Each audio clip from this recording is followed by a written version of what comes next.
नमस्कार, capital TV देख रहे हैं आप। मैं हूं आपके साथ पूजा। कैपिटल टीवी ब्रेकिंग में बड़ी खबर प्रधानमंत्री नरेंद्र मोदी की सुरक्षा से जुड़ी हुई है। आज पीएम मोदी की पंजाब के फिरोजपुर में रैली होनी थी, जिसको लेकर उनके सुरक्षा में बड़ी लापरवाही सामने आई है। सीधी तस्वीरें आपको दिखाते हैं। पंजाब के फिरोजपुर की ये तस्वीरें हैं, जहां भारी बारिश हो रही थी। उसके बावजूद प्रधानमंत्री नरेंद्र मोदी ने रोड का सहारा लिया। वो बाय रोड जा रहे थे, रैली में पहुंचने ही वाले थे, पर उस के रास्ते में ही 20 मिनट तक उन्हें रुकना पड़ा। सुरक्षा के लिहाज से यह बहुत बड़ी लापरवाही है और पंजाब सरकार को इसका जवाब देना होगा। एमएचए ने पंजाब सरकार से यह जवाब मांगा है कि आखिर क्यों जब पीएम मोदी कहीं जाते हैं तो सुरक्षा के लिहाज से बहुत बड़ा इंतजाम किया जाता है, रूट डिसाइड होता है, उसके बावजूद भी यहां पे प्रधानमंत्री नरेंद्र मोदी को 20 मिनट तक रुकना पड़ा। इसको लेकर बीजेपी भी हमलावर है। सबसे पहले जेपी नड्डा ने ट्वीट किया है और जेपी नड्डा ने ट्वीट करके सीधा पंजाब सरकार से सवाल उठाया है कि आखिर क्यों प्रधानमंत्री की जो रैली होनी थी उस पे पंजाब सरकार की तरफ से सुरक्षा के कोई खास बंदोबस्त क्यों नहीं थे। तस्वीरें आपको दिखा रहे हैं, आप तस्वीरों में साफ देख सकते हैं कि किस तरह से रैली का आयोजन होना था। काफी ज्यादा संख्या में यहां पे लोगों के इकट्ठा होने की बात कही जा रही थी और ऐसे में आज सोशल मीडिया पे भी नजर डाले तो गो बैक मोदी के नारे लगते हुए नजर आए। भारी संख्या में किसान प्रदर्शनकारी जो है वो सड़कों पर नजर आए और मोदी मुर्दाबाद के नारे तक लगा दिए और ऐसे में पीएम मोदी ने जाते जाते कह दिया कि अपने मुख्यमंत्री साहब को कह देना कि चलो मैं जिंदा लौट आया। तो इस बड़ी खबर पे, बड़ी अपडेट पे सीधा जुड़ते हैं कैपिटल टीवी के editor in chief doctor Manish ji के साथ। डॉक्टर मनीष सर, बहुत बड़ी लापरवाही, इसमें सबसे बड़ी गलती किसकी देखी जाए? देखिए, ये ऐसी चूक है जो अक्षम्य है। आप प्रधानमंत्री के सिक्योरिटी के साथ इस तरह की खिलवाड़ नहीं कर सकते।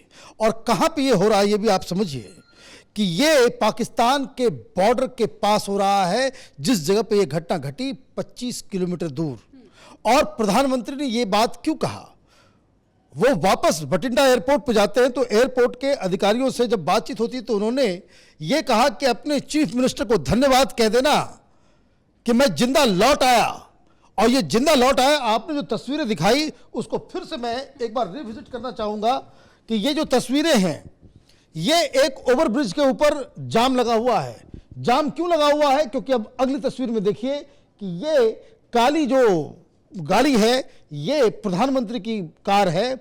आगे एक बफर जोन बनाया गया है जिसमें आप देख सकते हैं कि कार से लोगों को उधर रोका गया है और मुट्ठी भर लोग वहां पे प्रोटेस्ट कर रहे हैं।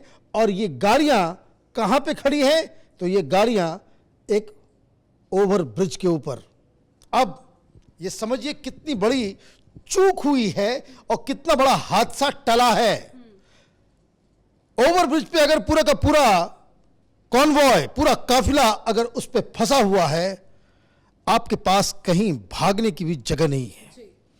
अगर देश के दुश्मन इस तरह का प्लान करके ये काम अगर कर दें, आप ये समझिए कि कितना बड़ा ये सेंध है सुरक्षा को दृष्टि से। अब कहानी पे लौटते हैं कि क्या हुआ। आज उनको रैली करनी थी, बठिंडा एयरपोर्ट पे रुके, वहां से हेलीकॉप्टर से वो हुसैनी वाला जाना था। हुसैनी वाला क्या है? तो हुसैनी वाला बिल्कुल जैसे वाघा बॉर्डर है वैसे हुसैनी वाला बॉर्डर है। वहां पे भगत सिंह, सुखदेव, इन लोगों का वहां पे एक मेमोरियल बना हुआ है। वहां पे वो सर झुकाने के लिए जाने वाले थे। पाकिस्तान के बॉर्डर के पास आप ये समझिए कि हुसैनी वाला में जहां पे ये मेमोरियल है, वहां से आप जब जाते हैं तो पाकिस्तान के गेट को देखते हुए गुजरते हैं। बॉर्डर वहां से पत्थर फेंकने के बराबर है, 100 मीटर का डिस्टेंस है। उधर से आपको समझ में आ जाएगा कि ये पाकिस्तान उस साइड है, आप पाकिस्तान को देख सकते हैं। उस जगह वो जा रहे थे। दूसरी बात कि जब बठिंडा एयरपोर्ट वो पहुंचते हैं तो मालूम चलता है कि वेदर खराब है। 20-25 मिनट तक वहां इंतजार करते हैं। उसके बाद यह फैसला होता है कि वो बाय रोड जाएंगे। बाय रोड जब जाता है कोई प्रधानमंत्री का काफिला, तो वहां इमीडिएटली डीजीपी को पंजाब सरकार, पंजाब के चीफ मिनिस्टर, डीजीपी सबको इन्फॉर्म किया जाता है कि भाई प्रधानमंत्री अब बाय रोड जा रहे हैं। जब वो रोड से गुजरेंगे तो वो तभी रोड से गुजरेंगे जब तक वहां के डीजीपी के द्वारा क्लियरेंस नहीं दी जाती हो। अगर वहां से क्लियरेंस दी जाती है कि भाई हाँ आप आ सकते हैं, हमारी पूरी व्यवस्था है, इमीडिएटली आप जो है मूव करते हैं। अब प्रधानमंत्री हेलीकॉप्टर से जाने वाले थे, और जब हेलीकॉप्टर से अगर वो जाते हैं, वेदर ऐसा है, तो ये ऑटोमेटिकली पहले ही बता दिया जाता है कि आप एक अल्टरनेटिव 2-3 रूट जो है वहां पे पूरा डिप्लॉयमेंट करके आप रखें। अब जो वीडियोज आ रहे हैं, कहीं कोई डिप्लॉयमेंट नहीं, कहीं कोई कुछ नहीं, और सबसे बड़ी चूक कि चूंकि ये 20-25 मिनट पहले ही डिसाइड किया गया कि वो अब सड़क से जाएंगे, तो ये जो प्रदर्शनकारी ओवरब्रिज पे नजर आ रहे हैं, उनको किसने जानकारी दी कि भाई प्रधानमंत्री इधर से गुजरेंगे? और आप बिल्कुल उस जगह पे खड़े हो जहां से प्रधानमंत्री कहीं इधर उधर भी नहीं जा सकते। एक टेररिस्ट, एक शख्स, एक मोर्टार आज इस देश को अंधकार युग में भेज दिया होता। सर, माफी के साथ आपको रोकना चाहूंगी, बड़ी अपडेट ये भी आ रही है क्योंकि बार बार पंजाब सरकार पे सवाल उठ रहे हैं कि मौसम नहीं, सुरक्षा पर सेंध लगाई गई है। वो बाई रूट जा रहे थे और ऐसे में कैप्टन अमरिंदर का बड़ा बयान सामने आया है। कैप्टन अमरिंदर सिंह ने कहा है कि पुलिस को सही दिशा निर्देश जारी नहीं किया गया था, और जेपी नड्डा भी यहां पर कह रहे हैं कि चन्नी को फोन किया गया पर चन्नी ने फोन नहीं उठाया। तो कहीं ना कहीं पंजाब सरकार ये चाहती थी कि आज जो पीएम मोदी की रैली होनी है उसे किसी भी तरह से नाकामयाब किया जाए, और इसी को लेकर बार बार सवाल उठ रहे हैं। कैप्टन अमरिंदर ने भी बयान दे दिया है, हर पार्टी हमलावर है, पर ऐसे में पंजाब सरकार की तरफ से कोई बयान नहीं सामने। देखिए, पंजाब की सरकार क्या बयान देगी जब जेपी नड्डा ये कह रहे हैं कि जब ये सारी चीजें हो रही थी, जो चीफ मिनिस्टर को फोन किया गया, चीफ मिनिस्टर ने फोन तक नहीं उठाया, वो इधर उधर बगली झांक रहे हैं। वो इनका इसका मतलब क्या आप रिस्पॉन्सिबिलिटी से भाग रहे हैं? ये किसके आदेश पे ये हो रहा था? सवाल तो ये पूछे जाएंगे। और दूसरी बात, जो वहां का डिप्टी चीफ मिनिस्टर है रंधावा साहब, और वो साथ ही साथ वो होम मिनिस्टर भी हैं, उनसे जब टेलीविजन चैनल वालों ने पूछा तो उन्होंने कहा कि मुझे कोई जानकारी नहीं है। अरे भाई, कौन से आप नशे में हो? क्या आपने खाया पिया है? आपको प्रधानमंत्री का इतना बड़ा मैंने सुरक्षा में सेंध हो गया है, और ये कह रहा है कि हमें मालूम नहीं चला। हमें तो तब मालूम चला जब डीजीपी ने उस लेटर को मुझे फॉरवर्ड किया जो होम मिनिस्ट्री से उधर भेजा गया। मतलब आप समझिए कहां ये सो रहे हैं कि गृह मंत्रालय इन सारी चीजों के ऊपर बकायदा एक स्टेटमेंट जारी करती है, वहां के डीजीपी से सवाल जवाब किया जाता है, और वो जो लेटर जब उसको जाता है तो फिर उससे वो गृह मंत्री को, वहां के डिप्टी चीफ मिनिस्टर को भेजा जाता है। तब चीफ मिनिस्टर साहब की नींद खुलती है, तब उनको मालूम चलता है। जब उनसे पूछा गया कि भाई चीफ मिनिस्टर फोन नहीं उठा रहा है, फोन नहीं उठाने क्या मतलब है? इसका मतलब है कि कोई जरूर कोई तो एसपीजी की सुरक्षा पे सवाल उठा रहे हैं। भाई, एसपीजी की सुरक्षा तो थी, इसलिए तो जिंदा वापस लौट आए। तभी उन्होंने कहा थैंक्स। इसलिए एसपीजी की सुरक्षा है, तब तो वो जिंदा वापस लौट आए, जिसकी जिम्मेदारी है कि वहां पे कौन। अब आप ये समझिए कि प्रधानमंत्री कहीं भी किसी राज्य में जाते हैं, जिस रूट पे वो चलेंगे वो पूरी तरीके से पहले से ही सैनिटाइज हो सकता है, और वहां पे कोई शख्स, कोई गाड़ी, कोई कुछ नहीं हो सकता है। और आप देखिए जो तस्वीरें पुल के ऊपर नजर आ रही हैं कि वहां पे बकायदा बस भी लगी हुई है, उधर से ट्रैफिक भी आ रहा है, तो ये तो अनर्थ है। और इसके ऊपर कांग्रेस पार्टी ये मजाक उड़ा रही है, ये कह रही है कांग्रेस पार्टी कि वो तो कोई सुरक्षा में ब्रीच नहीं था, प्रधानमंत्री की रैली में लोग नहीं पहुंचे इसलिए वो वापस हो गए। लेकिन ये जो तस्वीरें जो बता रही हैं, आप देखिए जितनी भी वीडियोस आए हैं, कहीं पे भी पंजाब पुलिस का नामो निशान तक नहीं है कि वो वहां पे वो मौजूद है। अब जो तस्वीर जो ओवरब्रिज की भी आई है, उस ओवरब्रिज के ऊपर भी पंजाब की पुलिस नजर नहीं आ रही।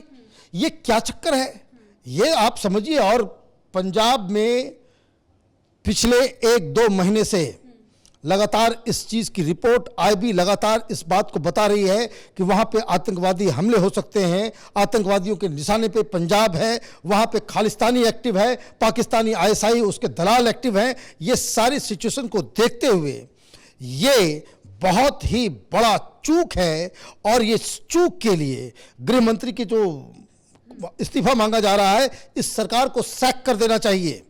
जो पुलिस वाले हैं, जो अधिकारी हैं, जो थाना इंचार्ज इस रूट के अंदर पड़ते हैं, जिनके ऊपर इसकी जिम्मेदारी थी, उन सब के ऊपर कार्रवाई होनी चाहिए। एक ऐसा एग्जाम्पल पेश किया जाना चाहिए कि आइंदे से प्रधानमंत्री की सुरक्षा के ऊपर कोई इस तरह का खिलवाड़। और ऐसा पहली बार ही हुआ है जब पीएम की सुरक्षा के साथ इस तरह का खिलवाड़ हुआ है। अब सुरक्षा के अलावा अगर इलेक्शन पे आए, क्योंकि चुनाव है नजदीक, ऐसे में पीएम मोदी की बड़ी सौगात थी, 40,000 करोड़ से ज्यादा की सौगातें वो देने जा रहे थे, और किसान आंदोलन रद्द होने के बाद भी ये पहली रैली थी, और काफी दिनों के बाद और काफी सालों के बाद बीजेपी ने अपने दम पे चुनाव लड़ने का ऐलान किया। तो चुनाव को लेकर कोई टारगेट किया गया है? देखिए, चुनाव ये तो वहां पर रैलियां कर रहे हैं, वो हर जगह जाएंगे ही। अब वो रैलियां कर रहे हैं, आप उनको रोकने के लिए इस तरह का आप हथकंडा अपनाएंगे? जहां कहीं भी कोई हल्की सी चूक, हल्का सा कोई, अगर ये मान लीजिए कि आईएसआई के किसी एजेंट को इसके बारे में खबर लग गई होती, या पता हो, या वेदर की वजह से आजकल ड्रोन्स का भी इस्तेमाल हो रहा है, आप बॉर्डर से 25 किलोमीटर एरियल डिस्टेंस वहां पे आप खड़े हो, आप जा कहां रहे हो? बिल्कुल पाकिस्तान के बॉर्डर के ऊपर, और सुरक्षा में इस तरह की लापरवाही, ये तो अक्षम्य है। कांग्रेस पार्टी मुंह दिखाने लायक नहीं बचेगी जब इसके ऊपर पूरी रिपोर्ट आएगी कि भाई आखिर हुआ क्या। और कांग्रेस पार्टी को तो खास करके इस तरह की चीजों के ऊपर संवेदनशील होकर के बातचीत करनी चाहिए, इसका मखौल नहीं उड़ाना चाहिए। वो बड़ा प्राइड लेते हैं इस बात को कि हमारे परिवार से, गांधी परिवार से 2-2 लोगों की जो है उसका असैसिनेशन हुआ है, देश के लिए उन्होंने कुर्बानी दी है। किस वजह से कुर्बानी हुई? यही सुरक्षा ब्रीच की वजह से, चाहे वो इंदिरा गांधी की मौत हो, चाहे वो राजीव गांधी की मौत हो। तो ये अब आप खुद उस तरह की पार्टी हो जो इस तरह की चीजों को जानते हो, समझते हो, उसके बावजूद आप इस तरह का मजाक उड़ा रहे हो। इसका क्या मतलब है? इसका मतलब यही कि आप ये चाहते हो कि भाई पॉलिटिकल अपोनेंट से आप चुनाव नहीं जीत सकते हो तो उसको भाई मर जाए, इस तरह की मनोकामना आप रखते हो। तो राजनीति में ये चीजें तो नहीं चलेगी। हिंदुस्तान की जनता देख भी रही है और पंजाब की जनता भी देख रही है कि आखिर ये सारी चीजें हुई क्यों और इसके पीछे कौन लोग जिम्मेदार हैं। और जनता इन सब लोगों को जानबूझ के टारगेट करने की, बिल्कुल ही जानबूझ का ही है। ये लोग वहां पे पहुंचे कैसे? जब कोई बात बहुत ही सिक्योर्ड चीजें हैं कि भाई रूट इधर से जा रहा है, आपके लोग वहां पे क्यों नहीं है? ओवरब्रिज पे तो वैसे भी पुलिस की तैनाती होनी चाहिए थी, वहां कोई नजर नहीं आ रहा। और वहां पे प्रदर्शनकारी नजर आ रहे हैं। ये सारे प्रदर्शनकारी अभी तक अरेस्ट हुए हैं या नहीं हुए हैं? ये काम एसपीजी का नहीं है, ये पंजाब की पुलिस का काम है। वो कौन लोग हैं, उनका नाम क्या है, उनका चेहरा कौन है, किस पार्टी के लोग हैं, ये सारी चीजें अभी बाहर आएंगी। ये लोग मुंह दिखाने लायक नहीं बचेंगे। बहुत बहुत शुक्रिया अपडेट देने के लिए। तो जाते जाते एक बार फिर से तस्वीरें अपने दर्शकों को दिखा देते हैं। देखिए, ये रास्ता है जहां से पीएम मोदी को वापस जाना पड़ा, रैली रद्द कर दी गई है और ये रास्ता 20 मिनट के बाद खुला है। ये पीएम मोदी की गाड़ी है जिसके अंदर प्रधानमंत्री नरेंद्र मोदी बैठे हुए हैं और आसपास आप जो देख रहे हैं सिक्योरिटी, ये एसपीजी की सुरक्षा है जिन्होंने पीएम मोदी को घेरा है। और ये हाईवे पे पीएम मोदी की गाड़ी जो है वो खड़ी रही 5-10 मिनट नहीं बल्कि 20 मिनट तक पीएम मोदी को यहां पे इंतजार करना पड़ा, क्योंकि सड़क पे इतनी ज्यादा भीड़ थी, सुरक्षा वहां पे जीरो नजर आई। लोग प्रदर्शन कर रहे थे, लोग नारे लगा रहे थे। सोशल मीडिया में भी सुबह से ही गो बैक मोदी ट्रेंड कर रहा है। तो कौन है वो लोग? कौन नहीं चाहता कि पीएम मोदी पंजाब में आए? इसको लेकर भी एक बड़ा सवाल खड़ा हो रहा है और बीजेपी भी हमलावर है। लगातार ये सवाल पूछा जा रहा है कि क्यों पीएम की रैली जब होनी थी, सब कुछ पूरा प्लान था, तो क्यों इस तरह की लापरवाही सामने आई है? पीएम मोदी की सुरक्षा में जिस प्रकार की लापरवाही नजर आई है उस पर कैपिटल टीवी की नजर बनी हुई है। देखते रहिए कैपिटल टीवी। फिलहाल इस खबर में इतना ही। कैमरा पर्सन भोला के साथ मैं पूजा, कैपिटल टीवी।